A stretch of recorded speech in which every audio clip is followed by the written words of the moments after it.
Baik, assalamualaikum warahmatullahi wabarakatuh. Halo semuanya, kembali lagi bersama saya Jova dengan Putra di channel Pemula IT pastinya. Mohon maaf kesenggol ya. Dan pada video kali ini kita akan memasuki segmen bahas IT. Nah, di video bahas IT kali ini saya akan ngasih ke kalian ya. Ini untuk pertama kalinya Pemula IT memberikan rekomendasi VGA card, VGA ya pokoknya graphic card baru. VGA card baru itu kan saya sering roasting gitu ya di video kanan atas yang jalan-jalan itu, saya sering roasting VGA card baru kayak GT 610 atau GT 710 gitu kan. Walau baru itu performanya ampas gitu ya. Mohon maaf ya, tenang. Di sini bukan video roasting atau video jalan-jalan online. Jadi saya perlu tenang ya di video kali ini. Tapi setelah saya lihat-lihat di toko atau di marketplace, ada beberapa VGA card Kerehore yang menurut saya cukup worth it untuk dibeli buat kalian yang agak ragu atau nggak takut untuk membeli VGA card second.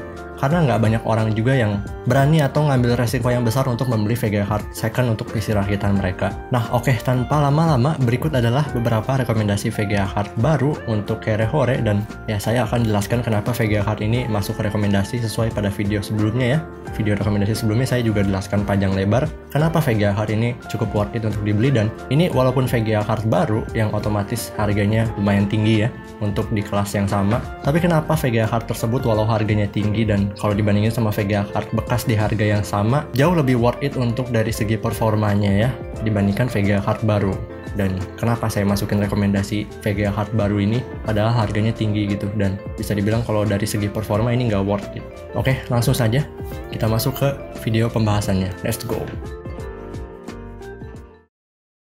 Oke teman-teman, mungkin kita akan bahasnya secara singkat aja ya, karena di video sebelumnya nggak kerasa tiba-tiba durasinya 30 menit gitu kan. Saya ngiranya cuma beberapa menit, paling belasan menit gitu ya videonya. Ternyata pas udah diedit dan udah jadi, udah di-cut juga, hasilnya 30 menit gitu kan. Apa-apaan video rekomendasi 30 menit gitu kan, buang-buang waktu sekali. Jadi ya mungkin di video kali ini saya akan menjelaskannya lebih singkat aja. Oke, langsung saja. Rekomendasi pertama, ini nggak ada urutan termurah atau termahal ya, ini random bisa dibilang. Rekomendasi pertama ada Radeon Vega 3. Ya, kalian nggak salah dengar, karena ya GPU atau iGPU juga termasuk GPU kan, jadi iGPU ini masuk rekomendasi juga. Nah, rekomendasi pertama ini Radeon Vega 3 ini adalah iGPU dari Athlon 3000G. Untuk spek dasarnya ya teman-teman bisa lihat di sini ya. Untuk memory size dan bus width-nya juga ini kan sistemnya shared, jadi sesuai kecepatan RAM dan juga sesuai channel memori kalian. Kalau misal di setting 2GB VRAM-nya berarti VRAM-nya 2GB dan lain sebagainya.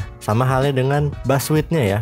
Kalau pakai dual channel berarti bus width-nya adalah 128 bit, tapi kalau single channel jadinya 64 bit. Dan untuk memory tab-nya yaitu DDR4, karena Athlon 3000G hanya support DDR4. Dan untuk spek lengkapnya kalian bisa lihat pada gambar berikut. Oke, kenapa saya masukin rekomendasi gitu kan? Pertama, karena kita bahasnya adalah GPU baru, dan iGPU ini kan termasuk GPU ya. Bedanya iGPU ini adalah integrated atau GPU yang integrated langsung ya dengan CPU-nya. Radeon Vega 3 ini adalah iGPU dari AMD Athlon 3000G. Nah, kenapa saya masukkan rekomendasi? Pertama, di harga 700.000 yang kalian bisa dapatkan dengan harga baru di 700.000, ini cocok banget buat kalian yang mau rakit PC budget 3 jutaan dengan semua komponen all new ya. Walaupun AMD Athlon 3000G ini hanya memiliki 2 core dan 4 thread, tapi teman-teman bisa lihat performa single core dan multi core juga cukup kenceng, karena ini satu generasi dari Ryzen series gitu ya. Ini udah menggunakan arsitektur yang baru, bukan pakai arsitektur lama AMD FX atau AMD Athlon yang lama gitu ya. Dan Radeon Vega 3 ini bisa dibilang lebih kenceng dikit dari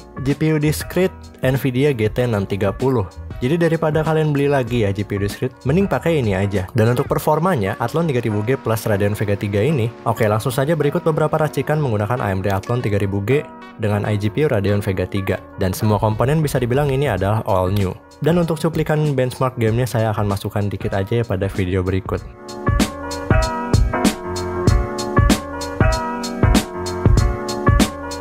Oke, rekomendasi kedua bukan iGPU tapi GPU discrete, dan ini saya nggak nyangka-nyangka saya bisa masukin rekomendasi, yaitu Nvidia GT 610 2GB GDDR3 64 bit dari brand Armor. Ya, dulu GT 610 adalah salah satu GPU discrete yang saya hujat karena performanya ampas.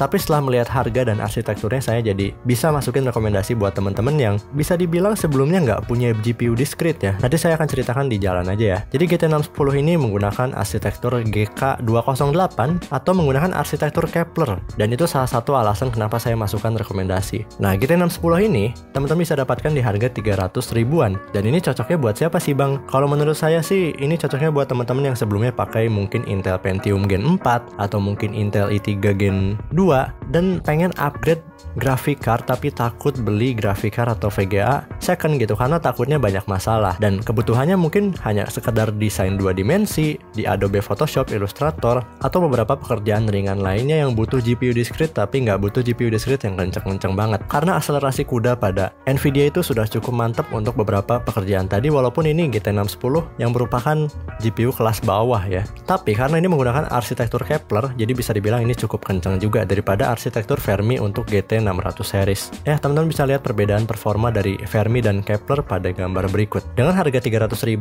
menurut saya cukup worth it aja buat teman-teman yang sebelumnya pakai Pentium Gen 4 atau Pentium Gen 6, lalu butuh GPU discrete untuk pekerjaan tadi ya. Bahkan buat teman-teman yang mungkin pengen editing di CapCut, GPU ini karena menggunakan arsitektur GK208 yang artinya sudah support CUDA generasi baru, maksudnya lebih baru dari generasi yang Fermi ya. Teman-teman bisa manfaatkan itu dan GT610 ini bisa kalian andalkan. Walaupun dengan harga 300.000 ini teman-teman bisa dapat GPU kelas di atasnya GT610 ya kalau kalian beli atau nyari VGA card second. Tapi ada banyak juga dari teman-teman yang ragu untuk membeli VGA card second dan juga bingung ya. Banyak dari teman-teman yang bingung dengan cara DM saya gitu, Bang gimana cara nyari VGA card second gitu, karena ya itu tadi ya, selain resikonya besar, ada juga orang yang bingung cara nyarinya bagaimana. Jadi ini bisa jadi solusi buat teman-teman yang nggak butuh GPU yang kenceng-kenceng banget tapi pengen upgrade graphic card untuk pekerjaan desain 2 dimensi. Ya kalau untuk gaming sih ya kalian jangan terlalu berharap gitu ya. GT610 paling cuman bisa main kayak Left 4 Dead, mentok-mentok CSGO gitu ya di 20-30 fps. Kalau Valorant mungkin bisa di atasnya dikit dengan catatan CPU-nya juga kenceng gitu ya. Lalu ya ini cocoknya buat itu sih, bukan buat gaming ya, buat desain 2 dimensi atau buat beberapa pekerjaan yang ringan-ringan,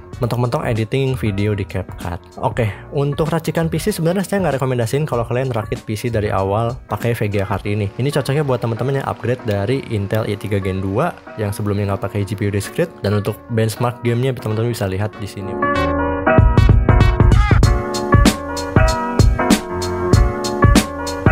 Oke, rekomendasi ketiga ada dari Phenom RX GTX 750 Ti 4GB GDDR5. Bang, tapi kan itu 1,1 jutaan gitu. Ya, sebenarnya agak bingung juga gitu ya.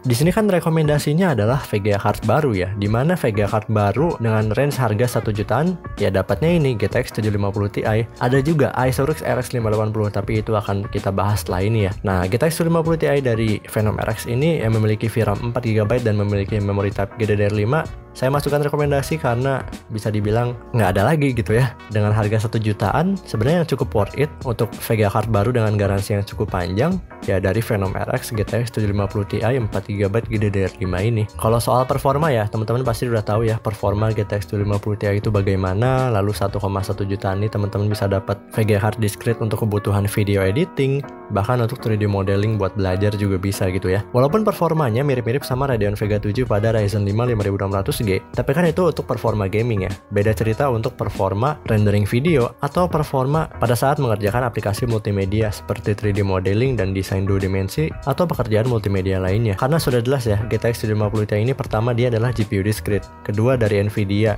yang berarti punya akselerasi CUDA dan memiliki encoder NVENC, dimana itu lebih mantap daripada encodernya Radeon, apalagi yang iGPU-nya ya. Walaupun ya bisa dibilang harganya 1,1 juta ini cukup mahal, dan ya teman-teman bisa cek deh beberapa racikan rekomendasi kalau kalian rakit PC dengan GTX 750 Ti dari Phenom RX ini. Dan ya, saya juga ngasih beberapa rekomendasi upgrade ya. Kalau sebelumnya kalian mungkin pakai VGA discrete jadul atau sebelumnya nggak punya VGA hard discrete.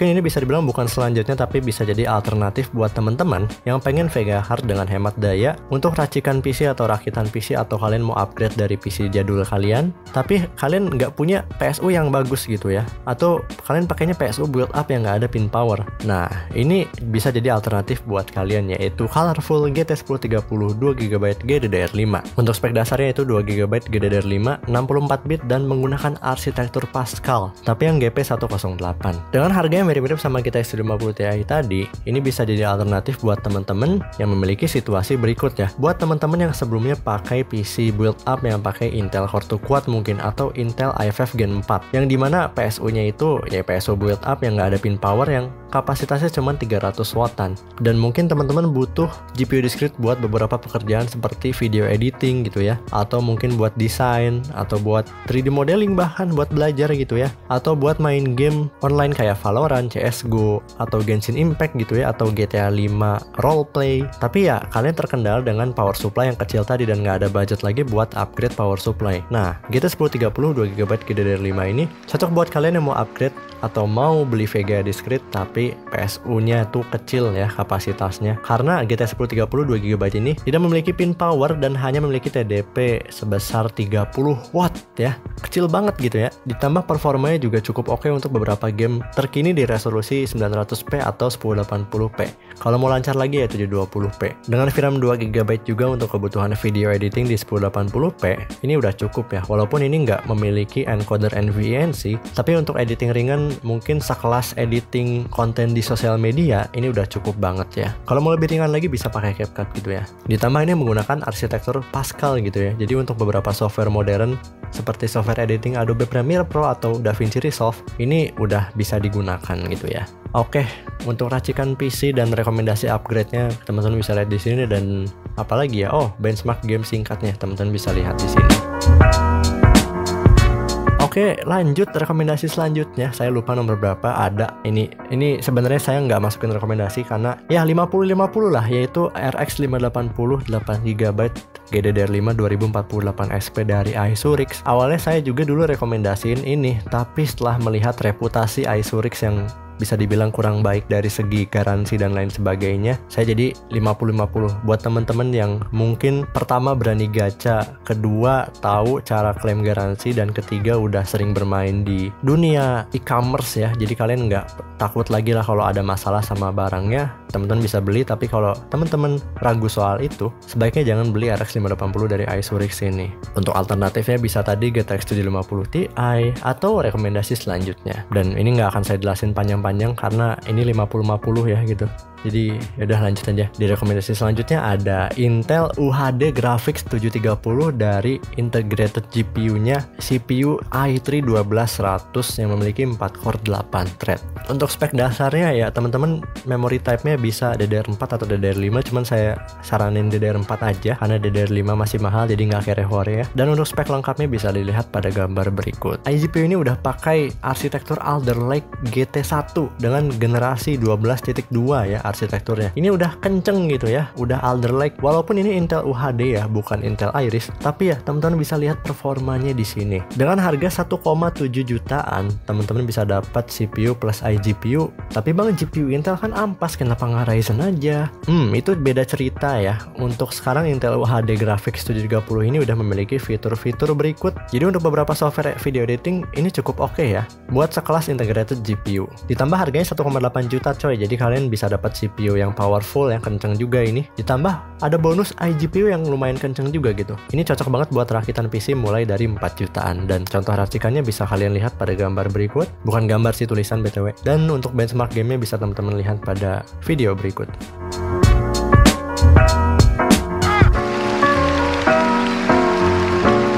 Untuk rekomendasi terakhir ada dari Radeon Vega 7 dari iGPU. CPU-nya, iGPU dari CPU Ryzen 5 5600G. Ini saya rekomendasikan terakhir dan bisa dibilang ini paling mahal juga dan cukup worth it juga. Kenapa? Walaupun harganya 2,2 jutaan, teman-teman bisa dapat iGPU yang sekelas untuk performa gamingnya ya, sekelas GTX 750 Ti gitu ya. Teman-teman bisa lihat perbandingan performanya pada video berikut. Ya, dengan harga 2,2 jutaan, teman-teman bisa dapat Ryzen 5 5600G yang memiliki 6 core 12 thread dan clock speednya juga cukup kencang, dan ini memiliki arsitektur Cezanne atau atau Zen 3 gitu ya. Jadi ini udah kencang banget gitu ya untuk CPU-nya, dan GPU-nya juga kencang banget. Contoh racikan PC-nya teman-teman bisa lihat pada gambar berikut, bukan gambar ya, tulisan. Dan untuk video benchmark-nya juga teman-teman bisa cek video berikut.